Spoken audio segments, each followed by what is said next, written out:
point forward, you will do everything that I say.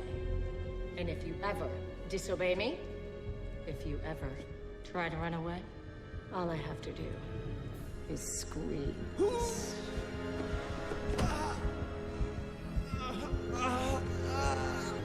Guards! Your life is now in my hands. Forever. Take him to my bedchamber. Hi everyone, welcome to Host No More, helping you weed out your psychic parasites. So from the earlier scene, we can see that sometimes when we face a narcissist, we can feel completely powerless, like our life is completely in their hands. So today's video will be focusing on this subject. To start with, I want to touch on a few questions that come up whenever we are dealing with a toxic person. So some of these questions are, why am I such an easy target for the narcissist? Why do they hold so much power over me? And why do I feel helpless whenever I'm around them? So these questions strongly relate to the condition called codependency, and I believe that a strong understanding of this condition can help us better cope with the abuse. So now let's take a look at some of the characteristics of a codependent person. Number one, a codependent takes pride in caring for others, being selfless, giving to others, offering themselves, their heart, their time and energy for others. They have an exaggerated sense of regard for other people's well-being, and they are willing to give and provide for other people to the point of hurting themselves and neglecting their own well-being. And sometimes they will offer help and advice even if it's uncalled for, unsolicited, or not wanted. So taking on this huge responsibility of looking after everyone, codependents have a tendency to obsess over past events, worrying about whether they have said the wrong thing, whether they have been offensive or rude, whether they have hurt someone, thinking about how they could have been a better friend, how they could have been more understanding, offered better help, been of more service to someone.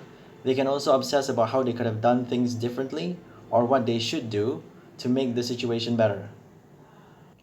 The second sign of codependency is low self-esteem.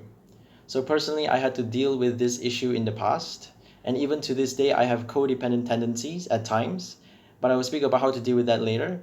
So growing up, I never had to do anything for myself, and even when I started to, I still lacked this sense of trust in myself.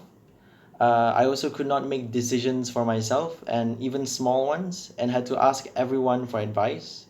I often doubt myself and obsess over the many possible outcomes when choosing which decision to go for. And many times I would even regret the decisions that I've made.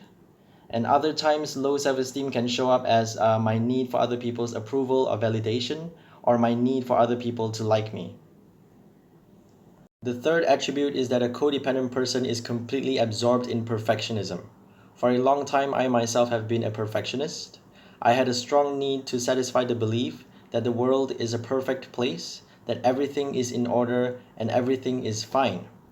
I have always believed in the best of people, that everyone has good intentions, that everyone means well, that everyone have the best regard for other people as well as themselves, and that everyone will eventually make nice with each other after every conflict that they have. So this exaggerated sense of positivity is what I would describe as going through life with horse blinders or spraying perfume over shit. In other words, I did not want to see or accept that there are bad people in this world or that bad behaviors exist, and I completely denied the existence of bitter, sick, evil people, people who does not take responsibility for their own actions, people who lie, cheat, steal, people who would do whatever it takes to get their way. This need to believe that there is nothing wrong with the world, that there is nothing wrong with anyone, causes a person to deny the worst in people and the dark side of the world. This then motivates a codependent person to fix someone who is ill, who cannot be fixed, who does not even want to help themselves. As a result, they end up enabling other people's addictions, compulsions, other people's immature and irresponsible behavior, their poor mental health and shortcomings in their personality, without addressing the issue, without confronting them about it. To step out of codependency, we need to start recognizing what we deserve and learn how to value ourselves. When we are facing a narcissistic attack, we need to know our rights. For example, we need to know that we deserve our own personal space and time, that we have a right to make decisions for ourselves, that we deserve the same level of respect that we give others. Then we need to assert our rights to ourselves. We need to know that they can't treat us or anyone like that. We need to tell ourselves that we are not okay with whatever they are doing that is abusing us, that is abusive, and that we play no part in it.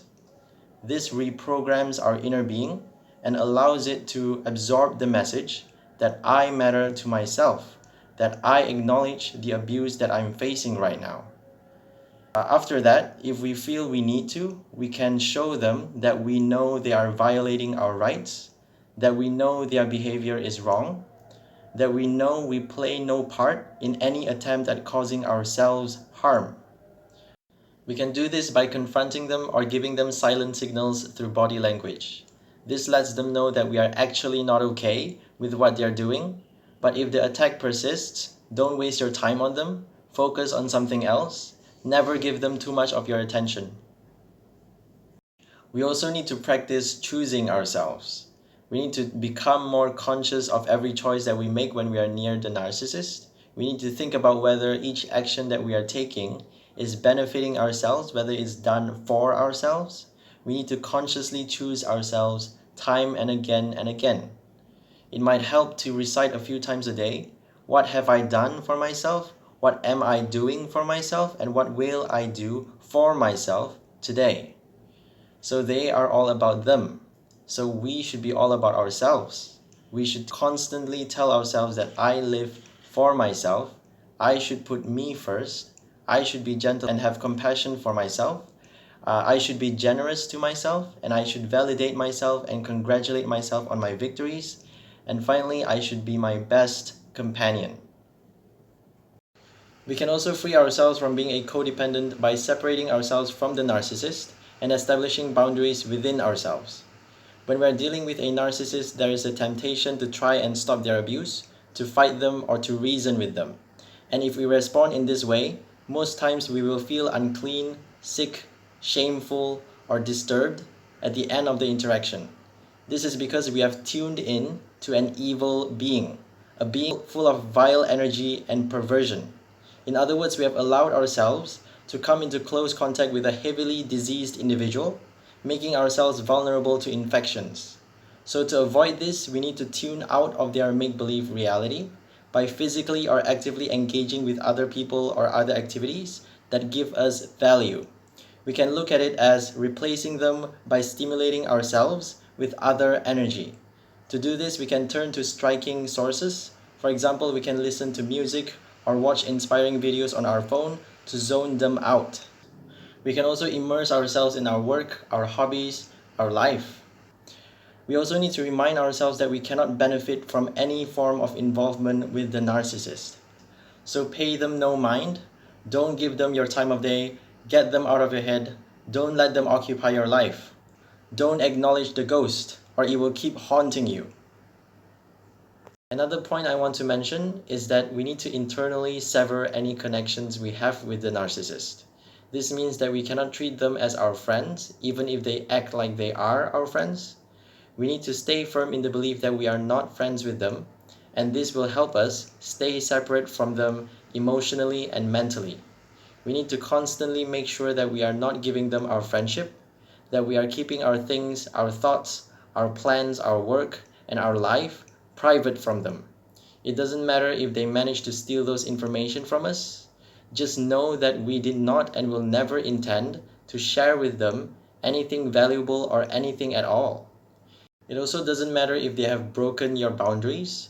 Know that they are trying to trick you into getting close to them. Don't believe anything they say, do, or imply because they are full of lies and illusions. Thank you for watching, and I hope you find that helpful. I've also added a scene at the end of this video from the TV series Once Upon a Time to give you an example of someone who is codependent and to show you how this condition does not benefit anyone. Like and subscribe if you want to hear more. Stay mindful, stay peaceful, and I'll see you in the next video. Bye. Say bye, Barbo. Bye. Bye.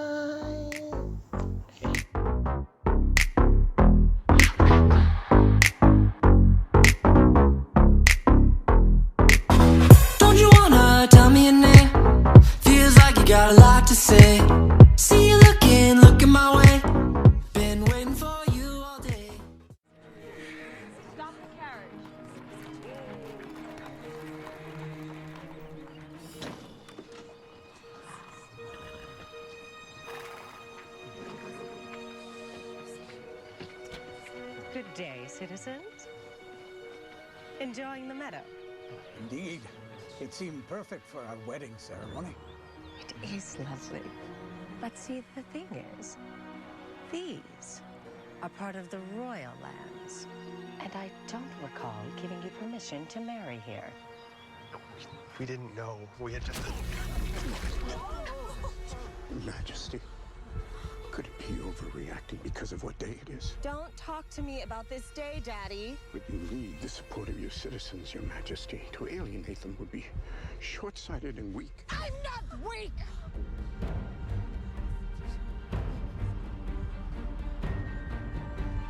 I was going to spare you, but someone just made me angry.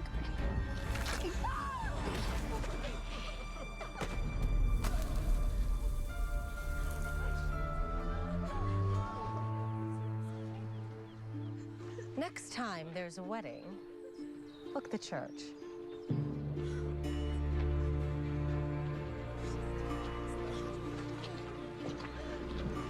Make your way home. I have someplace to go.